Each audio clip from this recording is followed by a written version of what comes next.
Just do some personal projects, dude.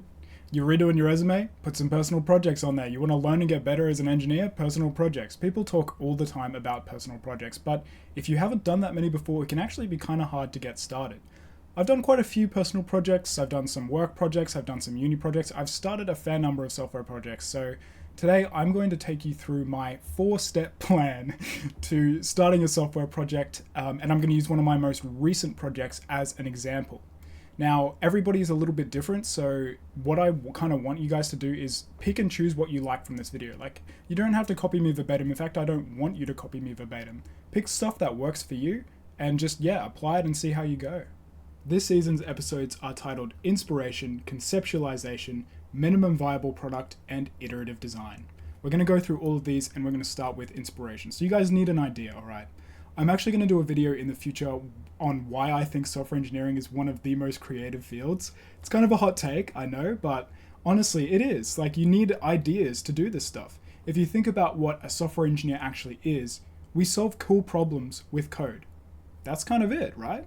Like, so if you come across a cool problem or something fun that you think would be fun to solve with code, that's inspiration, my friend. That's inspiration. I kind of want to almost instill into you the idea that you are a software engineer, like you're a software developer, you're a programmer, right? Because when you sort of have that in the back of your mind, like, this is what I am, when you come across cool problems like that, you actually start to automatically think about how you'd solve them with code. Like, when I come across a cool idea or a cool problem, I'm immediately, like, my mind kind of just automatically goes, okay, I could implement it like this or like this or like this or like this, you know? So I don't know, go do some affirmations in front of the mirror or something. Just get it into your head that you're a programmer, all right? And try and, when you come across cool problems like that, take that inspiration and actually just think about how you'd implement it. Inspiration can come from anywhere. I'll give you an example. Not my most recent project, but one of my latest projects, I'll use it as an example in this video, right? So from late December to early January, your boy was in Japan, and I had a fantastic time there. I loved every second of it. But I was riding the train on the subway system there, and the subway system's incredible, by the way. I was riding the trains and I was just sitting there and I was looking at the display, right? Like, one of the little displays on the next to the door. And it would say the name of the station, and it would say it in English, and then it would rotate it to Japanese. And I was sitting there thinking, wow, it would be so cool if I could actually read that, you know? So I did some research, and it turns out that the Japanese language has a phonetic alphabet as well as the kanji character set. And it would be impossible for me to learn kanji while I was over there, but I thought, at least I could probably make a decent start on the phonetics, so I could actually, sound out all of the words, let alone, know what they mean. No way, but I could at least try and learn phonetics. So I started trying to do that. And I thought to myself, it would be so cool if I could write a program to help me practice. And that was inspiration right there. So inspiration can come from anywhere. Like, you're faced with a problem in your life and you think, wow, can I solve this with a computer program? And the answer a lot of the time, surprisingly, is yes. So that's inspiration, right? Like, you come up with your idea, you think like a programmer, you think, how do I solve this problem with code? And it happens all the time. Like, you might think, oh, it's hard to come up with an idea. They'll come, all right? They'll come. I was just sitting on the subway, and bam, inspiration. So the next step is conceptualization. Now, I've got my notes for this section up on screen because there's quite a bit to it, and I just want it to be as easy to follow as possible. So when you're conceptualizing your idea, this is kind of where you choose the overall goal of the project or the direction that you want to take. So you've had your idea. What are you actually going to do with it? So in this stage, you pick the goal of the project and you come up with some features that you think would be awesome to implement, right? So you also, and every time you come up with a feature, you want to think about how, like, have a rough idea of how you'd actually implement that in code. So you want to think about the data structures you want, like the logic, the system calls, the library calls, frameworks, whatever, everything that needs for it to fall into place, including other features. Because oftentimes you'll start with a high level feature, right? Like, this is a really sick feature. But then if you actually think about it, there's a whole bunch of other things that need to be implemented for that to actually happen. And so it kind of trickles down from that. So when you're conceptualizing, think of a feature, and then try and think of all the other features that need to be implemented to get that in place. So with my project, right, when I was just trying to learn the phonetics, I found some flashcard games online, and I thought, okay, Flashcard Game would be cool. I'll implement that into my program because flashcards are useful, right? So if you think about what actually makes up a flashcard system, like I've come up with this feature, flashcard system. How do I actually do that? So if you think about how it actually works, what a flashcard system is, essentially you've got a whole bunch of cards that show up on the screen and you've got to type in what you think it is and it'll check and tell you if you were right or wrong, and it might show you like at the end how many you got right, how many you got wrong. So it's kind of like that. Now think about what goes into that, right? I'm going to need to store all of these characters in some kind of array. I'm going to need to loop through that array. I'm going to need to prompt the user. I'm going to need to get input from the user. I'm going to need to compare that against a recorded value. So here's where you start to sort of like connect up all the little things that need to fall into place, right? So I could have had an array of strings of these characters, right? Like strings would be fine for this. But instead, I also need to store the, what the correct answer is for each character so I can compare that. So maybe I'll have a struct where I have, the character and then I have the answer, essentially. So that when I prompt it to the user, I could do that, and then my array might be an array of struct pointers instead of an array of strings. So you can sort of see how I'm going between all of these different things to come up with the final step for that, which is I'm going to have an array of struct pointers. I'm going to need to loop through that, present them all to the user, then I'll need to grab user input. Now, how am I going to do that? I could have a graphical user interface, but I don't really feel like doing that. So what I'll do is a text-based like terminal interface, and then I'll have, the user prompt over standard in, and that's how I'll get my user input. The user enters it, presses enter, get that, compare it against the struct value. Then I'll need statistics, right? Because it's a flashcard game. So what I could have like a counter variable maybe, where it stores like how many you got right, how many you got wrong. But then I might want to see what I got for each individual character, because a flashcard game, it randomizes the list, so I can't always map directly if I just have a counter variable. So in that case, I might need a results data structure or something like that, right? Where I store the, what the result was, true or false. Then I might have what the user actually entered, provided it was false, because, statistics are cool. I want to see what I got wrong. And then also flashcard games, I want to see how good I'm getting. So maybe I store the timestamp of how long it took me to recognize that character also in this struct. So now I've sort of been formulating, like from that base flashcard game, I've formulated I need an array, I need structs to hold all of the information relating to the character that is going to present me, and then I need a struct that also contains the result for that particular, when it prompted me. So this is kind of how your mind just bounces around and you start to formulate ideas, right? And this is what I want to sort of say, where you trickle down from the feature, and that's sort of how you go from, wow, this seems impossible, to, okay, so this is kind of how, this is all the like dependencies that need to be, put in place before this feature is actually able to, come to life. Now there are, in the Japanese like phonetic alphabets, there are basic characters, there are extended characters, I'll flash them up on screen. There's 2 phonetic character sets, there's hiragana for native words, and there's katakana for foreign, like borrowed words. So how about I make them toggleable in my flashcard system? Like you've got, the user can choose, I want this one and this one and this one, but not this one. Well, now I have to make a settings menu, and now I have to store the settings, and now I have to load the settings. So you can see how that simple feature trickles down, and now I've got an idea of all the things I need to implement to actually make that happen. Since we're measuring statistics, we might as well save them as well, right? How am I going to do that? I could do a database. Maybe that's a bit overkill for this. I could do CSV, I could do JSON. I think I'll do CSV. CSV sounds good. Now, because I need to record stats per session to see how good I'm getting over time, I'll need to match the session results to the session, so that's going to be part of my CSV. I might need a session ID that I increment, so the program loads it all up, gets the last session ID, increments it or something like that. I want to see how good I'm getting over time, so I might save the session timestamp as well.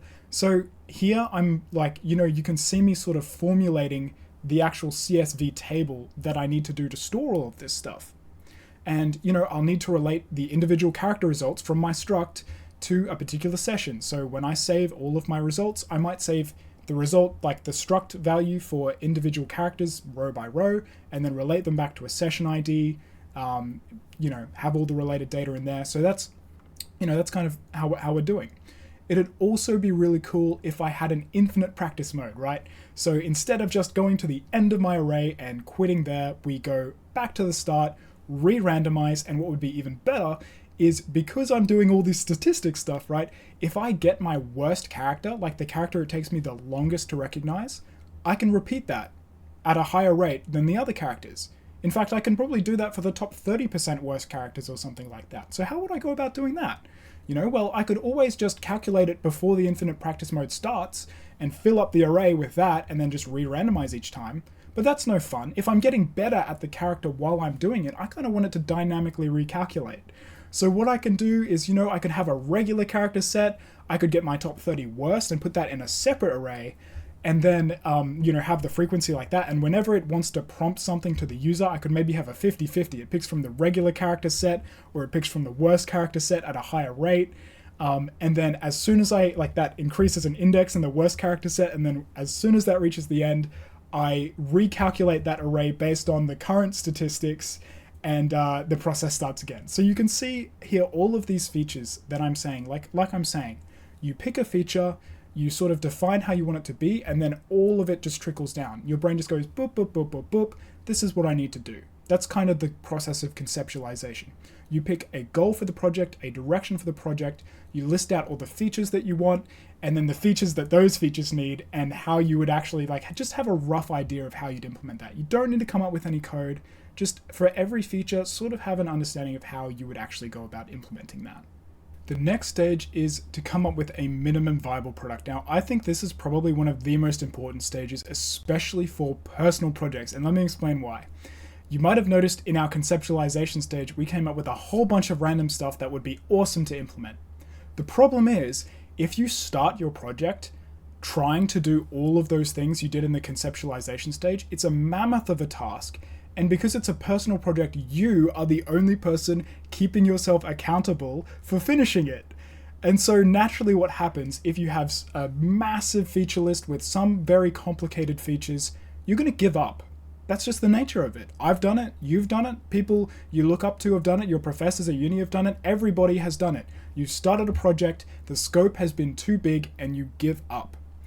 How do we fix that? The solution is a minimum viable product. Now, if you remember in step 2, we defined a goal direction thingo for the project, kind of what we want to do. For this program right here, and I've got the MVP for this project I've done here right up now. For this project, it's a flashcard game, okay? It's a flashcard game. Now, the MVP stage is where you kind of have to do a bit of reflection and thinking, okay? And you need to be honest with yourself about two things. Number one is your skill set. How good are you?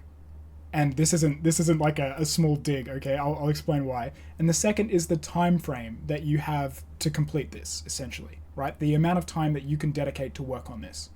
So the reason why I say you need to consider how good you are is because how good you are and the time frame you have will determine the feature set that you pick from the conceptualization stage to put into our MVP. Kind of following? So the MVP is sort of the minimum amount of features from the conceptualization stage that you can pick to get your project to a workable state for the goal that you essentially are trying to achieve. And you pick the features from the conceptualization stage based on the time frame that you have given yourself and how good you are. So how much of that, how complex the features you think you can implement in that specific amount of time. So back to this project for a minute.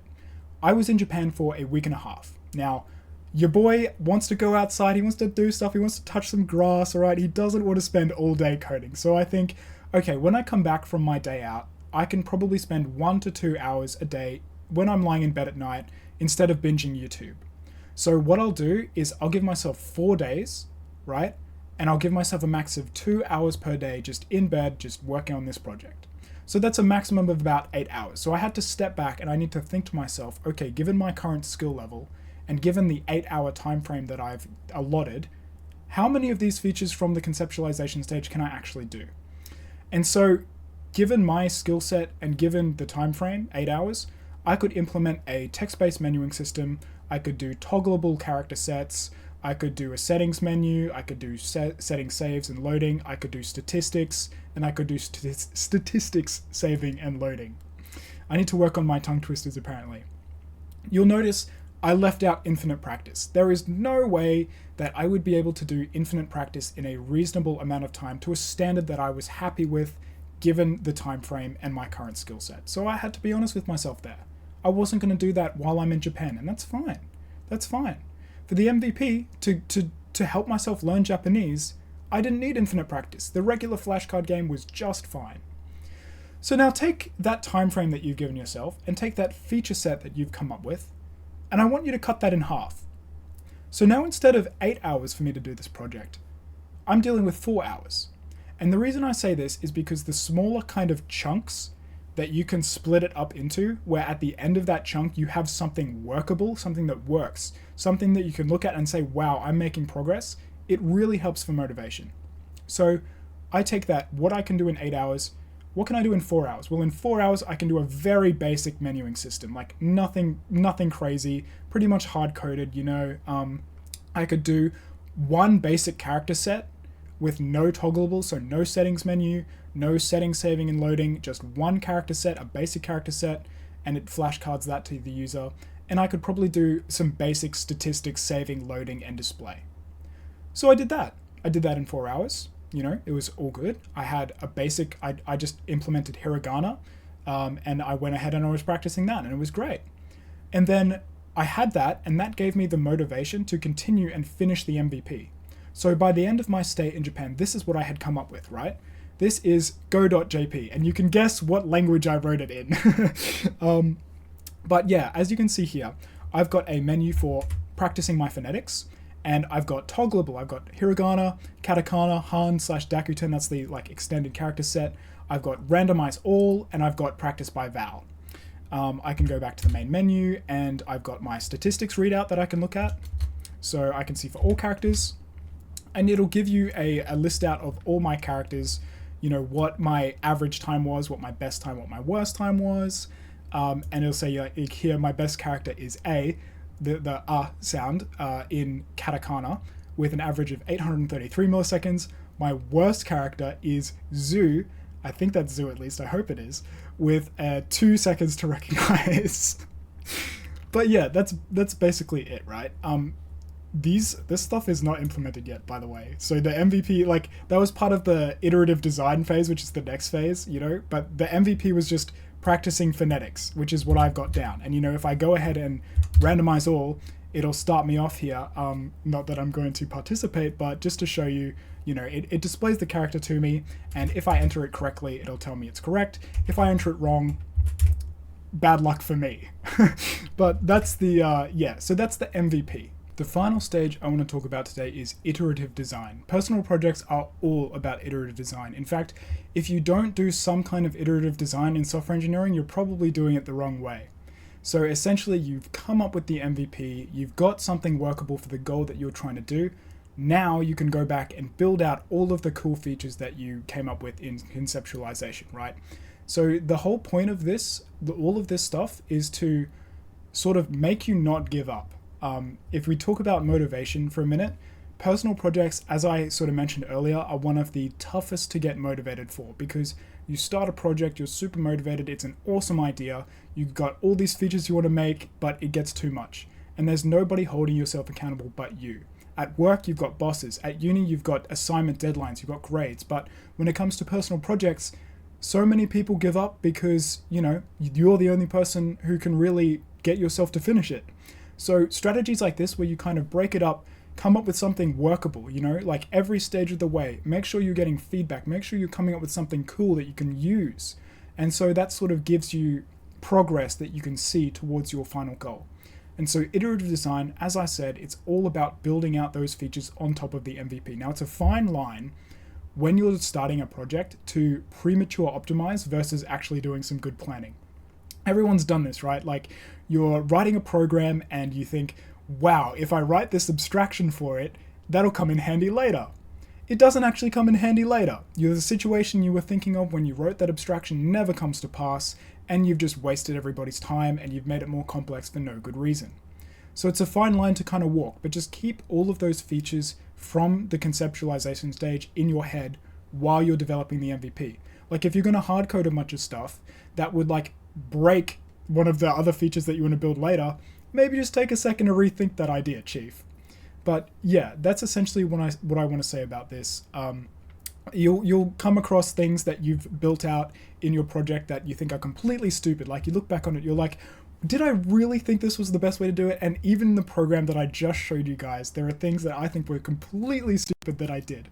But that being said, I was still practicing Japanese in Japan with a program I wrote. So at the end of the day, we're a winner. But now you can end the video here. Basically, I've done all the talking I'm going to do. I'm going to actually dive into the code of that project and sort of show you how all of the like brain jumping around thing that I was doing earlier actually got implemented in my project.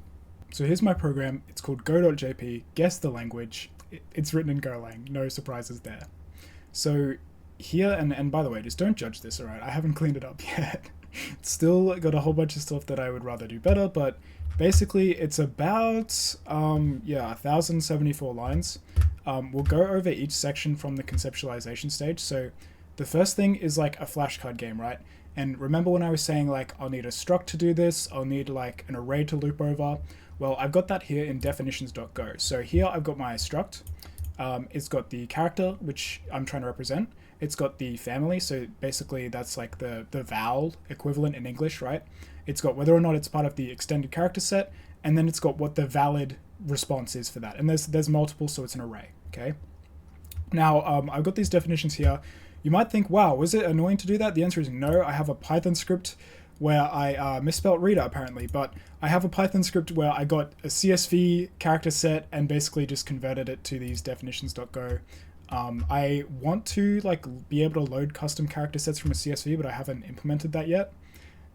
Iterative design, guys, iterative design.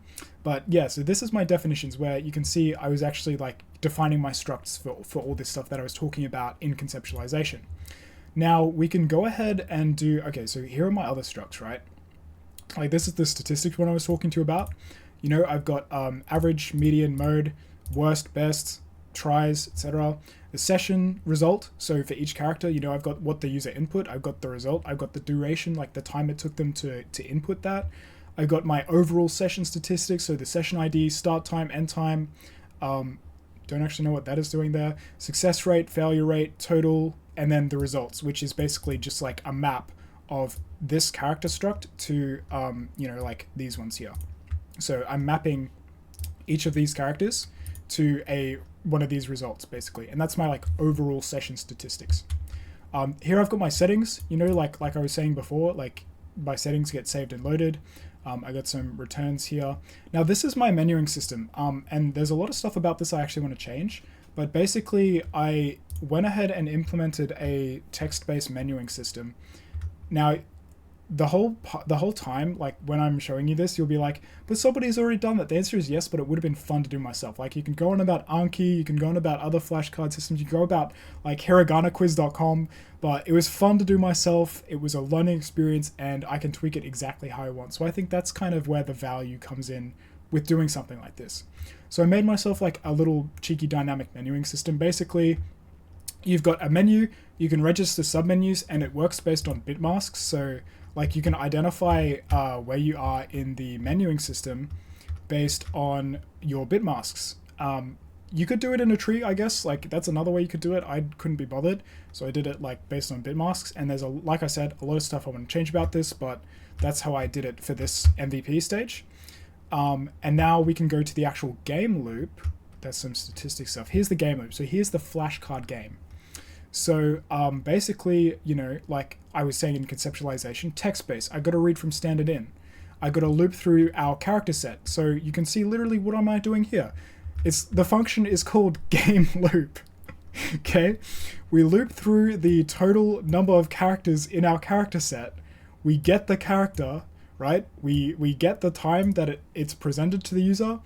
We print it out, and then yeah, we just like we get the input from the user and we match it. Like here you can see I'm scanning like for the input, and I can get the result of that. It's kind of all handled in my like dynamic menuing system, but essentially you can see, you know, I'm getting user input, I'm like comparing it with regex to the result, And here I take like the duration of the time and just put that in my, session statistic thing. Then I clear the screen.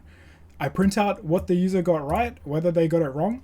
If they got it wrong, like give them a little bit of a cooldown, show them what the correct answer was, and then like it just loops. It's the game loop, right?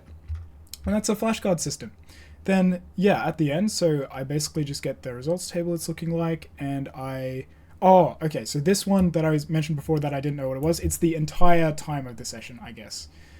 Because I didn't want to include this like cooldown in my session statistics, like total time.